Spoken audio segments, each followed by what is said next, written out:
بسم الله الرحمن الرحیم. سوره را به نام نازعات یاد میکنه. چرا کلمه نازعات در اول سری این سوره ذکر شده؟ نازعات کشنده ها را میگه. مراد از کشنده ها اینجا چیست؟ پشتی سر اقوال مفسرین مختلف آمده. کسی فرشته را میگیره، کسی اسبای حمله کننده را، کسی افراد نیک دعوتگره، کسی ستاره ها را، کسی ارواح ایگا پارا چی گرفته، موصوفی ازی گرفته. این سورت 81 سورت است که قبل سوره انفطار و بعد سوره نبأ که سوره اما یتساءلون بود نازل شده. ارتباط این سورت قطع ما قبل، این سورت ها تقریبا خیلی کم سورت هاست که موضوعش تا آخر قرآن کریم یک وجه مشترک سورت ها در موضوعاتش اثبات قیامت است، بیان حالات هولناک آخرت است، به خاطر که انسان از خواب غفلت بیدار بکنه، آمادگی بگیره و متوجه شوه که کدام چیزا سبب نجات میشه. قرآن کریم امو کتابی است که اینی اسباب بر ما بیان میکنه و راهی که سبب نجات است در قرآن مشخص میشه، علاماتش بر ما بیان میکنه. از او خاطر در این صورت ها تمرکز سری مسائل چیشه قیامت شده. خیلی کم صورت هاست که موضوعات دیگری داره، دیگه همگی یکسان است.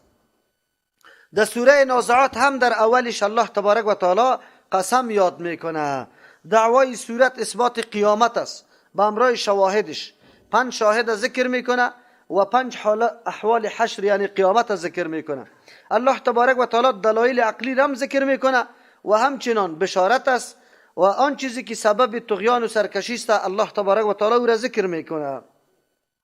در اینجا در مورد موصوف نازعات و ناشطات و سابحات که صفات است اختلاف در بین مفسرین هست. کسی مراد از نازعات در اینجا فرشته را گرفته، دیگه اینطور ترجمه میکنم و النازعات غرقا، قسم به او فرشته هایی که کشنده است، روحایی که را کفار غرقا بسیار غوطه زننده، یعنی خیلی به سختی روحای کفار میکشه. و الناشطات نشتن، قسم به او فرشتگانی که کشندگان است روح مسلمانان را نشتن به بسیار آسانی. مثل که از بند اعلام میکنی امو رقم آسان و تشریحش میکنیم. روح کافر مثل که در مابین خمیر شاخی که خار داشته باشه کش کنی که مکمل خمیر قطی خود میکنه از هر طرف. اینی رقم الله تبارک و تعالی چی توسط ملائکه خود روح کافر میکشه.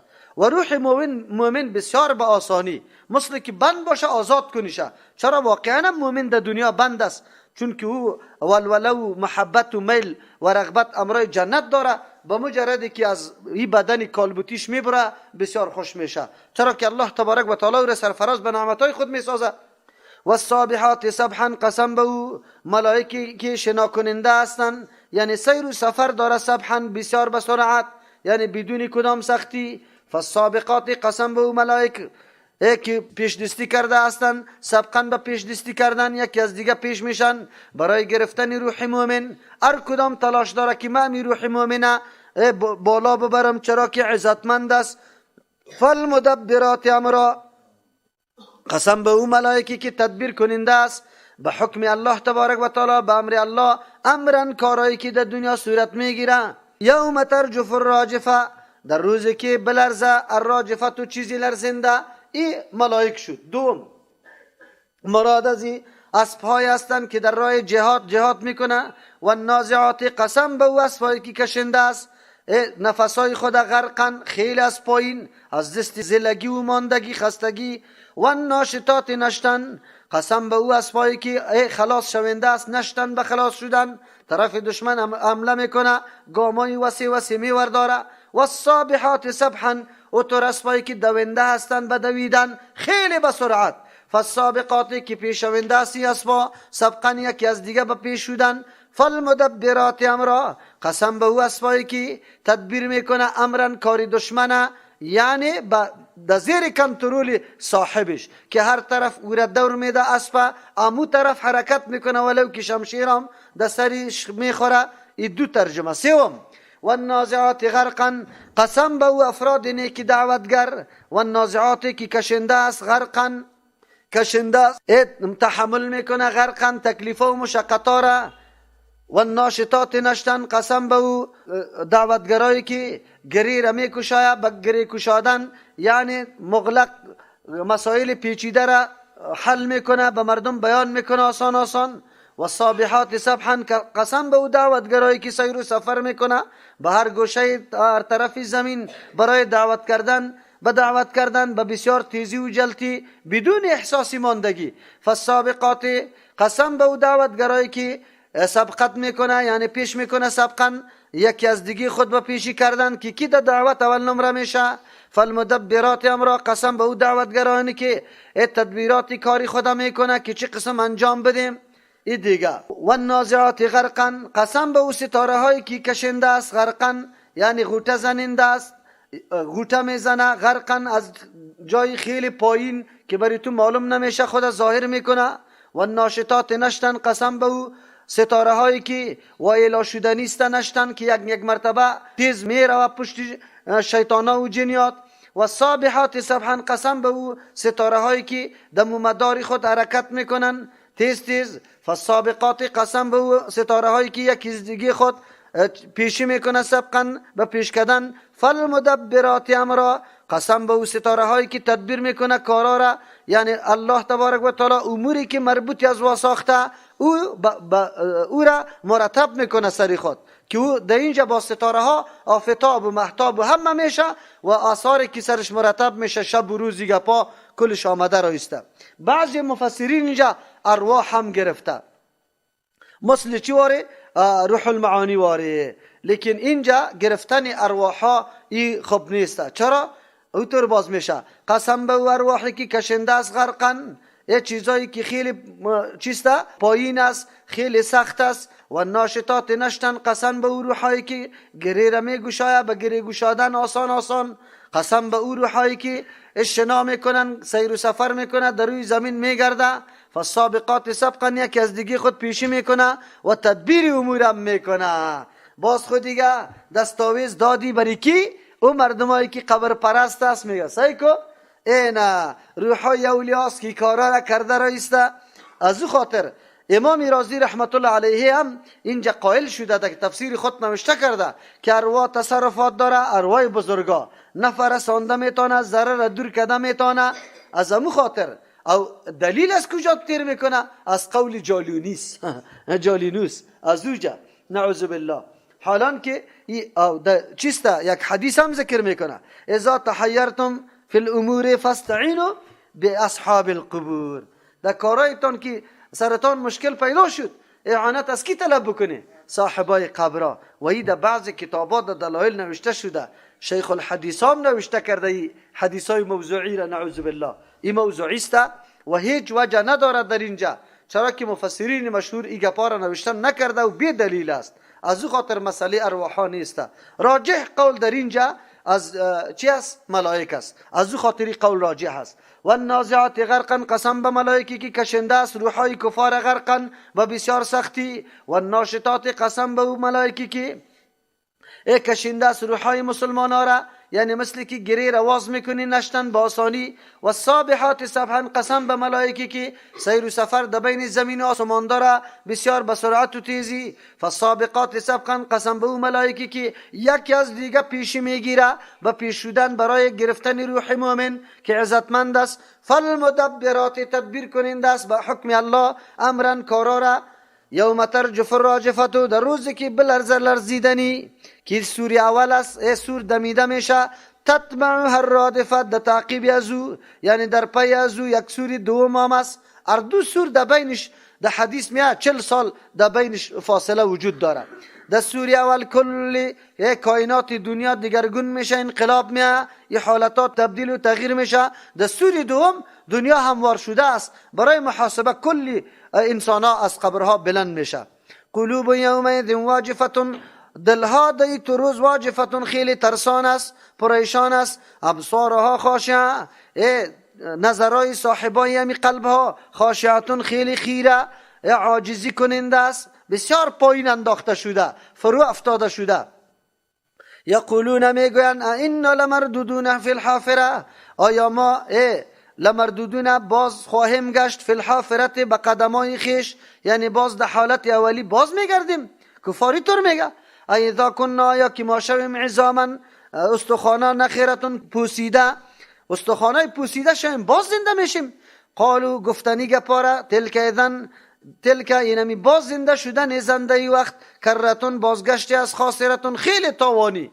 اگر اینطور باشه ما خو کل دنیا عمره نعوذ بالله ده هوس پرستی و عیش پرستی تیر کردیم، هیچ آمادگی نداریم، از او خاطر ما را در بدر میکنه. خو این گپ به طریق مسخره میگفت، عقیده نداشتن، میگفت خو اینطور گپ است، باز خو ما تبا میشه. وای وای وای وای این از دروغ همونطور میکردن، صرف به خاطری که نعوذ بالله استهزاء بالای مسلمانا کنه. الله چی میگه؟ فانما هی زجرة واحده، یقینا نمی قیامت زجرة واحده یا همی سوری اول یک آواز سخت است. فاذا هم بالساهره، ناگهانی مردم در میدان میباشه، یعنی اون میدانی که قطعا کوگیا و گپارم درش نمیبینی. هل اتاک حدیث موسی، الله داستان موسی علیه السلام وقتی فرعون ذکر میکنه، این تخویف دنیوی. کسایی که منکر است از اینطور آمدن قیامت در دنیا تخویف میده که شما ندیدی کسایی که نمیتور گپای زورآمیز میزد نعوذ بالله انکار میکرد در مقابل پیغمبر، به کدام سرنوشت دوچار شد، چه حالتش شد وقتی که موسی علیه السلام آمد. شما هم دلایل رد میکنه، به می سرنوشت شما مبتلا میشه. هل اتاک حدیث موسی، آیا آمده بر تو پیغمبر علیه السلام سخن موسی علیه السلام؟ اذ ناداه ربه، در آن وقتی که آواز داد برش پروردگارش، بالوادی المقدس، در میدانی که پاک است، طوا که نامش طوا است. از او خاطر طوا او را میگه که برکات در اونجا پیچانده شده باشه، او واقعا کوی برکتی بود. اذهب الى فرعون، دستور داد الله موسی علیه السلام برو به فرعون، انه طغى، یقیننی سرکشی کرده، کفر و شرک ظلم شروع کرده. فقل برش بگو هل لک، آیا است میل تو رغبت تو، الی ان تزکا، از اینکه تو خود پاک کنی یعنی اصلاح شوی، وحدیک الی ربک، و تو را راهنمایی میکنم الی ربک، بسوی پروردگاری تو، بخاطری که تو منکر ربوبیت الله استی. فتخشا، پس تو بترسی، و ترسی تو مستلزمی ازی شوه که استقامتی اختیار کنی در دین الله داخل شوی، اینی کارا بکنی. فاراه الآیت الکبرى، نشان داد موسی علیه السلام معجزه بزرگه که او عصا بود یا ید بیضا، هر کدامش که بوده. در اینجا نکته هاست. یک نکته الله میگه آیا واقعی موسی علیه السلام برات آمده پیغمبر علیه السلام؟ پس قصه کسری تون مردم ها که فرعون در مقابل موسی علیه السلام اینی طور مقابله را شروع کرده بود، حتی خود نعوذ بالله رب میگفت، بلکه رب الارباب خدا مینامید که دیگر ربا که بتاستا میگه من رب هستم. ولی به کدام سرنوشت دوچار شدن؟ قومی خودم آگاه کو که نمی قسم اگر یام مخالفت میکنه در نمی حالت یام گرفتار میشه. خب بله، رای دعوت چطور بود؟ موسی علیه السلام چه رقم آمده؟ اذهب الى فرعون، برو به فرعون، انه طغى، به خاطر که سرکش شده، طغیان. معلوم شد که هدف انبیاء علیهم السلام از بین بردن طغیان و سرکشی است. ظلم و بربریتی که مردم بنا کرده، پاچا بنا کرده، یکی از وظایف انبیاء علیهم السلام یام است که حقوق مردم مظلومه بگیره از ظالمه و دستش از ظلم بند کنه. انبیاء علیهم السلام تنها برای تعلیم بعض مسائل عقیدوی نه آمده، بلکه برای مبارزه از فساد آمده. فساد که از هر نگاه باشه، اگر فساد در عقیده باشه یا فساد در عمل باشه، انبیاء علیهم السلام برای امی هدف میاد. اینجا فرعون طغیان کرده. طغیان اصل میگه مثل که دریا آب جوی در جوی جا نشوه، دریا در دریا جای نشوه و هر طرف سریزی کنه و بزنه زمینا را خراب کنه. فرعون قطعا چوکات نداشت، قانون نداشت، هر قسم حرکتی را که دلش میخواست امور انجام میداد، حتی حرکاتی که اج وجدان انسان قبول نمیکرد امی فرعون انجام میداد. از او خاطر الله موسی علیه السلام مامور کرد که پیشش برو. اینجا نظر به طغیان فرعون و آمدن موسی علیه السلام، یقینا بزرگترین پیغمبر است، اولوالعزم است، دعوت از او خیلی مؤثر است. از او خاطر ما هم طریقی دعوت از او یاد میگیریم. و مقابلش طور کسی است که بالکل قرآن میگه برش چیسته طغا، قرآن برش میگه که خود دعوا داره که ما چیسته ربکم الاعلی هستم، لیکن بازم موسی علیه السلام با کدام اسلوب و سیستم برش پیش شده؟ اول چی میگه؟ فقل هل لک الی ان تزکا، بگو برش که آیا تو میل داری بسوی ازی که خود پاک کنی، اصلاح شوی؟ نه، ایره میگه اسلوبی نرم، نمیگه که تو سرکشی کردی، ظلم کردی، بس کو دیگه دستی تا بگی. چرا که این طور گپا بگویا؟ خب باز موقع به موسی علیه السلام حتی در گپ زدن هم نمیده. با یک کسی که وارد چی میشی بحث میشی باید به طرز وارد بحث شوی که تو بتونی اما دلیل خود پیش کده بتونی، لا اقل اگر او قبول نداره چهار همسایه دیگهش هم او را بپذیره. از او خاطر موسی علیه السلام به گپی نرم برش گفت آیا هست میل و رغبت به سوی تو ازی ان تزکا که تو اصلاح شوی تزکیه کنی خدا، یعنی عقیده درست شوه عمل درست شوه. معلوم شد که اصل اول تزکیه است، یعنی ایره تخلیه میگه یک کسی او را آماده به پذیرش کو، تا که تو او را آماده به پذیرش نکردی آلی مطالب تبرش بیان نکو. تخم در زمین وقتی میکاری که زمین صلاحیت پذیرشش داشته باشه، قلبه کده باشی، نرم کده باشی، وطری کرده باشی، بعد از او تخمی تا پاش میدی. دعوتگرا اینمی رقم است، اول ذهن از او را آماده میکنه، برای از او گپای تخلیه میزنه، پس از او مسائل خود برش پیش میکنه که او قبول میکنه یا نمیکنه. ولی وقتی که میبینیم که موسی علیه السلام وارد دعوتگر و این قدر ظالم به این سیستم قطش روش میکنه، ما و شما قطع مردم خود چطور روش بکنیم؟ یعنی فرعون به درجه ها بالاسته در طغیان و ظلم و سرکشیش، اما موسی علیه السلام به بسیار نرمی امرش پیش رفته. برای ما و شما اینمی قسم است که به بسیار نرمی مردم قناعت بدیم. به چه رقم قناعت بدیم؟ و اهدیک الی ربک. بعد از موسی علیه السلام میگه من تو را راهنمایی میکنم به سوی پروردگارت. اینجا الی ربک از یک طرف چوکید شه که تو خود دعوای ربوبیت خود داری، لیکن رب تو ذات دیگری است و تو به او چی شود تو را راهنمایی کنم. معلوم شد که فرعون موسی علیه السلام میگه من راهنمایی کنم تو را به سوی پروردگارت. معلوم شد که غیر از راهنمایی پیغمبر به سوی پروردگار راه دیگری برای راهنمایی وجود نداره. اگر می داشت الله تبارک و تعالی راه دیگری را در طول تاریخ انتخاب میکرد که مردم امورا را پیدا میکرد. از امو خاطر است که در هر زمان الله پیغمبر را روان کرده. راه رسیدن به الله توسط پیغمبر است. کسی که ادعا میکنه که ما راهنمایی خود حاصل کردیم بدون راه پیغمبر و تابعداری پیغمبر، این گپ غلط است، نادرست است. اینمی مردم نعوذ بالله در گمراهی میکشانه. با تاسف که این گپا آلی در بین مردم خیلی زیاد شده. هیچ احساسی ضرورت به قرآن و حدیث نمیکنه، به تعلیمات پیغمبر نمیکنه، میگه ما رسیدیم، ما میدانیم. هنوز ما و شما را میگه این بیچاره‌ها از این لذت ها میگه خبر نداره. اگر خبر شوه باز میفهمه حقایق. ما میگیم نه، قرآن برای ما میگه که راه رسیدن به الله تبارک و تعالی بدون تابعداری پیغمبر هیچ امکان نداره. موسی علیه السلام میگه وحدی که ما برات راهنمایی میکنم الی ربک تا به سوی پروردگارت فتخشا که تو بترسی. معلوم شد آماده کو اول در قلب از او احساس خوف پیدا کو که او بترسه، بعد از او گپی تو را ای قبول میکنه که ای گپا را نکنی و گپای تو را قبول نمیکنه. فاراه الایت الکبرى خوش کنه که برش گفته باشه گپ مرا بپذیر. فاراه الایت الکبرى پیش کد برش اما معجزه بزرگی خدا که یا عصا بود یا اژدها بود یا ید بیضا بود، اما کمالاتی که داشت او را پیش کرد. فکذب و عصا فرعون لعین اقدر ظالم بود. فکذب به زبان خود به موسی علیه السلام تکذیب کرد، برش گفت که شما ساحراسته، تو سحر کردی. و عصا نافرمانی کرد، یعنی در عملم نافرمانی الله تبارک و تعالی را کرد. یک ترجمه فکذب نسبت دروغ کرد به گفتاری موسی علیه السلام و عصا نافرمانی الله تبارک و تعالی را کرد، تسلیم نشد به فرمان الله.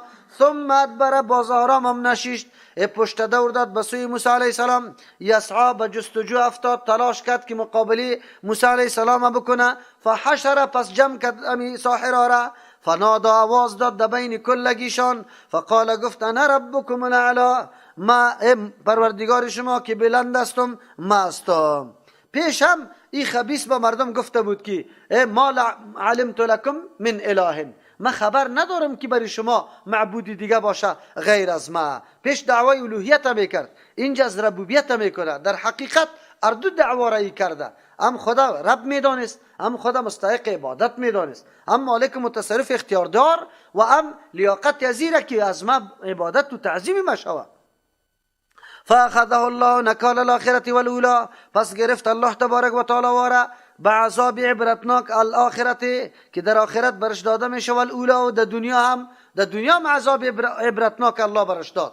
غرق فرعون مسئله خیلی مشهور است که حتی دنیای کفر هم انکار نمیکنه و الله امو کالبد یا جسیش بنابر بعضی اقوال تعالی را در موزیم مصر باقی گذاشت تا که مردم از او عبرت بگیره کسی که دعوا کرده بود. یک ترجمه است. فاخذه الله، پس گرفت الله واره امی فرعون الله نکال الاخرت به عذاب عبرتناکی از جهت سخن آخری سخنش نمی بود که انا ربکم الاعلی، والاولا در مقابل سخن اولیش که گفته بود ما علمت لکم من اله، ما برای شما دیگه معبود غیر خود دیگه چیسته نمی بینم. در مقابل اردو سخن ازی اقدر خود بالا تراشید که مالک و متصرف مردم مستحق عبادت خود فکر میکرد. این فی ذالک، یقینا در اینمی واقع داستان موسی و فرعون، لعبرتا لمن یخشا، عبرت کامل است برای کسی که میترسه، یعنی کسی که در قلبش ترس و هراس است بالکل درک میکنه که هر کس سرکشی میکنه از دعوت انبیاء علیهم السلام الله به عذابای عبرتناک او را مبتلا میکنه. البته عذابای الله تبارک و تعالی صورتای متنوع داره، سری کسی آواز هیبتناک میه، سری کسی زلزله، سری کسی چیسته سنگباران میشه، کسی زمین چاک میشه غرق میشه، کسی در دریا غرق میشه. الله مختلف صورت ها را داره. در امت پیغمبر علیه السلام صورت عذاب اختلاف ذات البین است که پیغمبر دعا کرد خود دعایش در این مورد قبول نشد. انتم اشد خلقا، آیا شما خیلی سخت هستی از روی پیدایش و آفرینش؟ ام السماء، آسمان، بناها جور کرد الله آسمانه که قدر جرم عظیم است، مخلوقی بزرگ است. رفع سمکها، برافراشته سمکها بلندی از اوره، فسواها او را درست و راست کرده، و اغطش لیلها تاریک کرده شبیشه، و اخرج ضحاها آشکارا کرده این روشن ساخته چاشت روزیشه، والارض بعد ذلك دحاها، زمین پس از دحاها صاف و هموار کرده. در اختلاف است که آیا آسمان اول پیدا شده یا زمین. از آیات ها معلوم میشه که اول زمین پیدا شده بعد از آسمان، اما دحو زمین که هموار کردن است، این درخت ها و این چیزها را سرش پیدا کردن است، این را بعد از پیدایش آسمان کرده. اصلی زمین اول، بعد از آسمان، پس از او باز در زمین این کارهای دیگه انجام داده شده. اخرج منها ماءها، برآورده بیرون کرده زینمی زمین، ماءها آبیشه و مرعاها الافزارهایشه، کلش برای منفعت انسان. والجبال ارساها، گردانی کوها را ارساها، میخای زمین، یعنی که زمین به استوار کرده، از حرکت های استرابی برقرار شده. متاع لکم ولانعامکم، این برای منفعت بهرهگیری شما، ولی انعامکم برای بهرهگیری چارپایایتان، همه چیزی که در دنیا میبینه برای منفعت یکی از شما هست. فاذا جاءت الطامه الكبرى، در آن وقتی که بیاید طامه الكبرى، هنگامی خیلی بزرگ. طامه در حقیقت سیلی را میگه که هر چیز اثر میکنه، هر چیز از بین میبره. این جمع قیامت طامه میگه. چرا؟ به خاطری که در اونجا همه حالات خراب میشه، دیگرگون میشه و همه چیز احاطه میکنه، هیچ چیز از پیشش بیرون باقی نمیمانه. یوم یتذکر الانسان، در روزی که در یاد میاره انسان ما سعی و اعمالی که پیش انجام داده، اونجا باز یادش میاد که ما چی کردیم. و برزت الجحیم لمن یرا، آشکارا میشه جهنم برای کسی که یرا میبینه. هر بیننده جهنم برش نمایان میشه، حتی جنتیان میبینه که چقدر عذابای سخت دو است. فاما من طغى، آلی چی معامله میشه؟ قرآن بیان میکنه فاما من طغى، پس هر کسی که فاما من، پس هر کسی که طغى سرکشی کرده، یعنی از حدود شرعی بیرون رفته، به درجه نهایی یا به درجه نهایی کفر و شرک رسیده، و آثر الحیات الدنیا، ترجیح داده زندگی دنیا را، یعنی زیاد منهمک در دنیا شده، آخرت فراموش کرده. مطلقی دنیا طلب کردن بد نیست، اینجا آثره داده. آثره مانا زندگی دنیا را ترجیح داده، وقت برای آخرت اج نداده. مثل که آلی ما مردم امور رقم هستیم، کلی عمر ما در طلب دنیا تیر میشه، 60-70 سال از زندگی ما تیر میشه، یک الحمدلله را یک روز ننشستیم که درست کرده باشیم لفظیشه.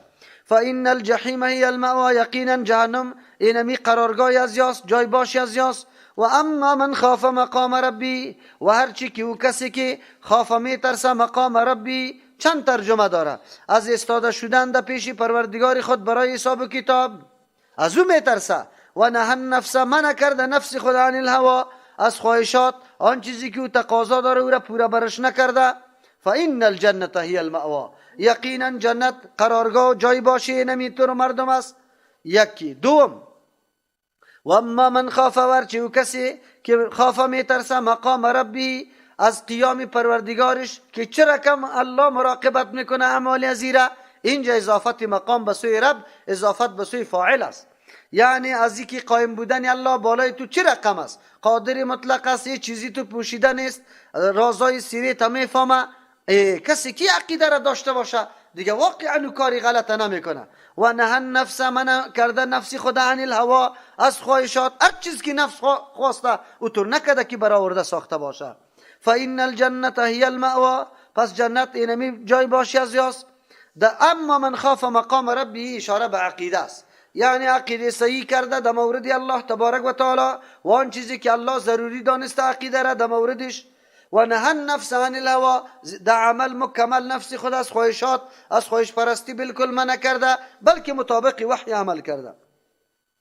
فإن الجنة هي المأوى، یقینا جنت جای باشه نمیتور آدم است. یسألونک عن الساعة ایان مرساها، از تو سوال میکنه در مورد قیامت چی وقت است قایم شدنش. مرساها قایم شدن قیامت کی است. فیما انت من ذکرها، تو را چی کار است من ذکرها از یادآوری قیامت، یعنی قیامت الله تبارک و تعالی بنابر حکمتای متنوع، حکمتایی که پیش الله تبارک و تعالی است پنهان نگاه کرده، مشخص نکرده که در فلان چیز تاریخ می آید.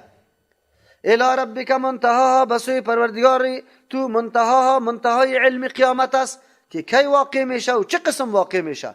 انما انت منذر، یقینا تو پیغمبر علیه السلام بیم دهنده استی من کسی را یخشاها که میترسه از قیامت. بله کسی که از قیامت میترسه تقریر تو گپی تو سرزو بسیار تاثیر داره، آمادگی میگیره. کانهم یوم یرونها، تو گویی که مردم ها روزی که ببینه قیامت لم یلبثوا الا عشیه، یک یا درنگ تیر نکده مگر یک شبانگاه و ضحاها، یک چاشتگاه را تیر کده. یعنی قیامت قدر روزی هیبتناک است که کل عمر دنیای به مثل یک چاشتگاه یا یک چیسته شبانگاه امی قدر معلوم میشه دیگه نیست، چرا که هیبتی خیلی سخت داره. بسم الله الرحمن الرحیم.